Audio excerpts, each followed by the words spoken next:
Oh, hi, it's Miss Morgan. There's always time for history, so let's keep making some. Thanks to Charlie from 2018-19 for that video line idea. This video will be about the scientific revolution. You should have a note sheet. You will probably have to pause the video as it goes because there probably won't be enough time for you to write down the information that you need. So pause the video when you need to. All right, so the scientific revolution came after the Renaissance and the Reformations. Well, there's a little bit of overlap, but the first thing you're writing in is when it occurred. So there was kind of a broad time span with a lot of scientific discoveries being made. So the scientific revolution had a lot of discoveries that were a response to inaccurate scientific information from the past. Their scientific information was very old. Some of it was over 1,000 years old. And so now Europeans, I should say, wanted to find out the truth about science with observation, experimentation, and really seeing things, not basing their knowledge about science on things and information from the past. So as you see the words unfolding, you are going to write in on your note sheet how the questioning that happened during the Protestant Reformation also influenced scientists to question what they knew about science from the past. And going back even before the Protestant Reformation, we have humanists encouraging people to question everything, including the church. So that way of thinking also, besides influencing the Protestant Reformation, has also influenced the scientific revolution. So don't forget to pause the video if you need to catch up and get all the facts down on your paper.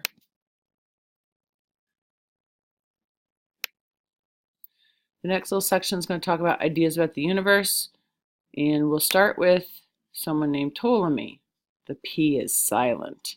All right, so Ptolemy was from Greek times, and this knowledge was really old. So Ptolemy promoted the idea that the universe was like an onion.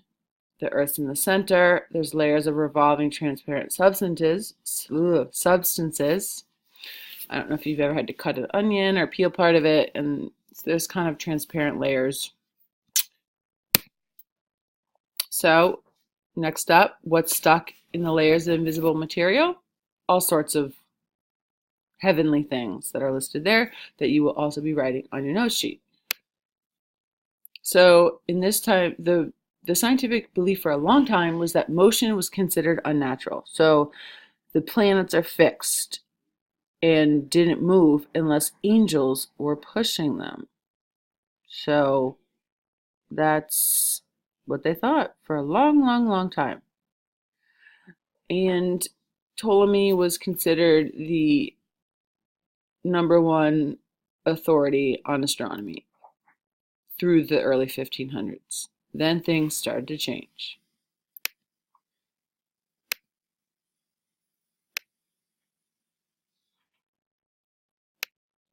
So along came Nicholas Copernicus. You may or may not remember that in the Renaissance crash course video, John Green had an open letter to Copernicus. On thought to include scientific thought, there is a definite case to be made that Muslim scholars influenced Copernicus, arguably the Renaissance's greatest mind. Oh, it's time for the open letter? An open letter to Copernicus. But first, let's see what's in the secret compartment today. Wow, a heliocentric solar system? Cool. Earth in the middle, sun in the middle, Earth in the middle, sun in the middle.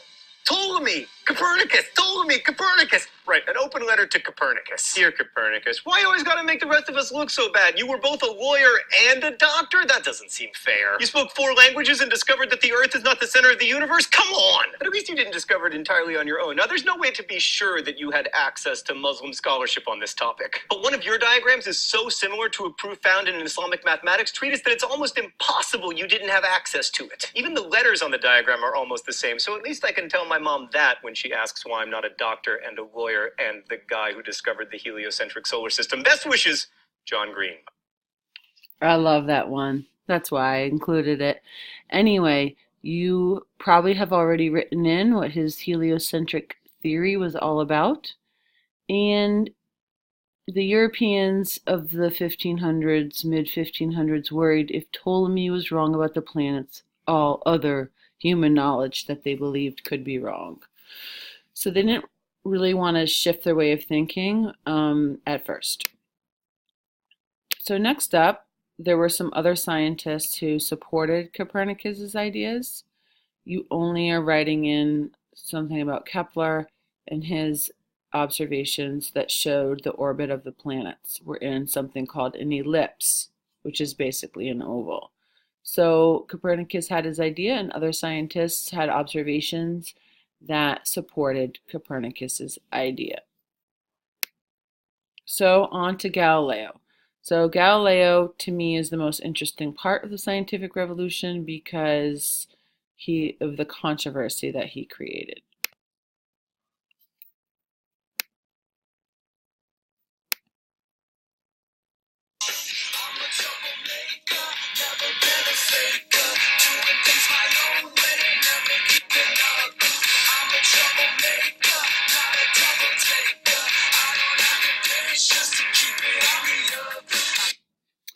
Galileo reminds me of Troublemaker by Weezer, who's a group that I really like.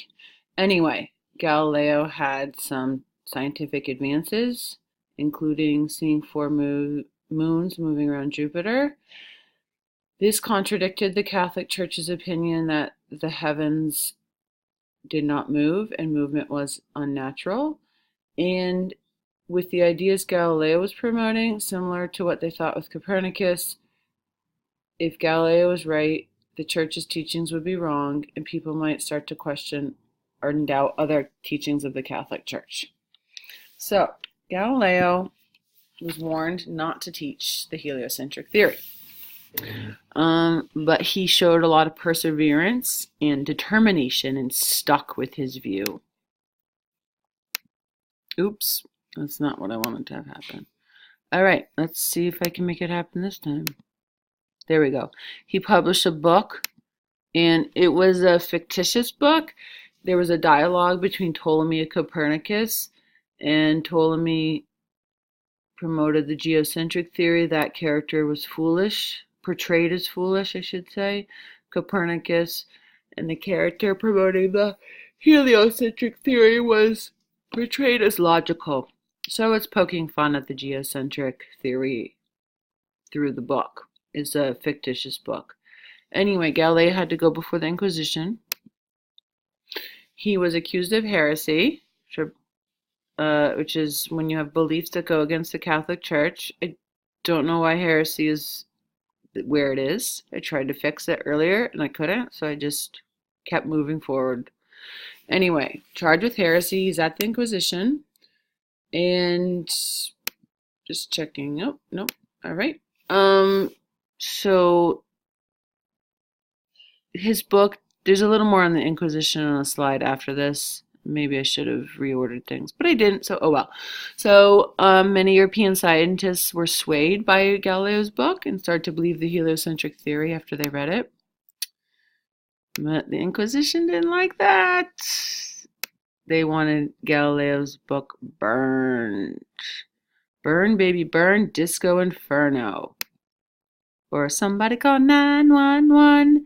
Galileo's book is ordered burned by the Inquisition. Whoa! Don't worry, I'm not quitting my day job. All right. At the Inquisition, Galileo was put under house arrest for the rest of his life. He was going to be killed unless he stated at the Inquisition that the earth was motionless and at the center of the universe. So that's the geocentric theory. So he had to state that, or be killed. So he supposedly muttered under his breath before leaving the Inquisition, and yet it moves, to kind of get one last little dig in at the church, I guess. Anyway, so he did what he had to do to stay alive, but deep down he knew the truth about the universe. All right, moving on. Your sheet will have some other scientific breakthroughs: Andreas Vesalius, Ambroise Paré, Anthony van Leeuwenhoek.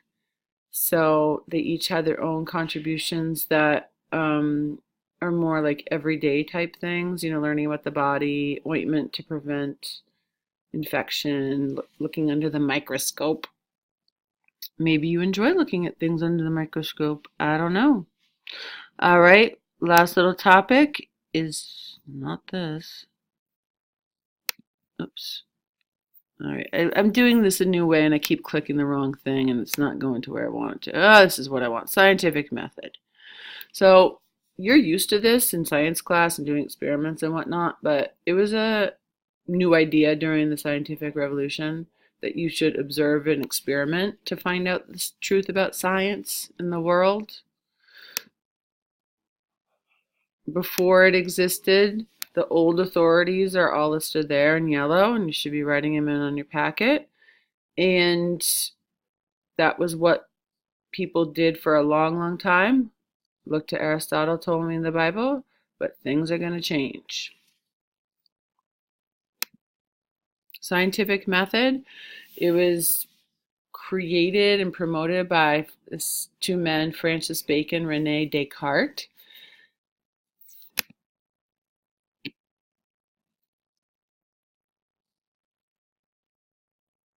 So they challenged the idea that the physical world or the scientific world, that knowledge has to fit in with the Catholic Church's teachings. So they thought it was two separate things: Catholic Church teachings and religion, and then science, a separate thing. Kind of like the humanists wanted separation of church and state, or church and government, that they're two separate things.